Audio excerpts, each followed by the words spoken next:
So social media, let's just take that as a different example, because people look at that and they say it's hopeless. Like there's nothing that we could do. This is just inevitable. This is just what happens when you connect people on the internet. But imagine if you asked me so what happened after the social dilemma? I'd be like, oh, well, we obviously solved the problem. Like we weren't going to allow that to continue happening. So we realized that the problem was the business model of maximizing eyeballs and engagement. We changed the business model. There was a lawsuit, a big tobacco style lawsuit for the trillions of dollars of damage that social media had caused to the social fabric, from mental health costs to lost productivity of society, to all of these, to democracy's backsliding. And that lawsuit mandated design changes across how all this technology worked to go against and reverse all of the problems of that engagement-based business model. We had dopamine emission standards, just like we have car emission standards for cars. So now when using technology, we turned off things like autoplay and infinite scrolling. So now using your phone, you didn't feel dysregulated. We replaced the division-seeking algorithms of social media with ones that rewarded unlikely consensus or bridging. So instead of rewarding division entrepreneurs, we rewarded bridging entrepreneurs. There's a simple rule that cleaned up all the problems with technology and children, which is that Silicon Valley was only allowed to ship products that their own children used for 8 hours a day.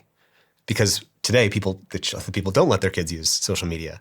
We changed the way we train engineers and computer scientists. So to graduate from any engineering school, you had to actually comprehensively study all the places that humanity had gotten technology wrong, including forever chemicals or leaded gasoline, which dropped 1 billion points of IQ, or social media that caused all these problems.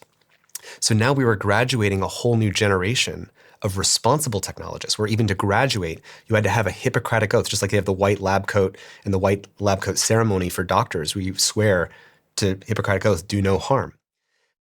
We changed dating apps and the whole swiping industrial complex so that all these dating app companies had to sort of put aside that whole swiping industrial complex and instead use their resources to host events in every major city every week, where there was a place to go where they matched and told you where all your other matches were going to go and meet. So now instead of feeling scarcity around meeting other people, you felt a sense of abundance, because every week there was a place where you could go and meet people you were actually excited about and attracted to.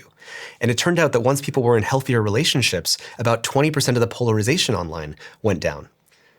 And we obviously changed the ownership structure of these companies from being maximizing shareholder value to instead more like public benefit corporations that were about maximizing some kind of benefit because they had taken over the societal commons. We realized that when software was eating the world, we were also eating core life support systems of society.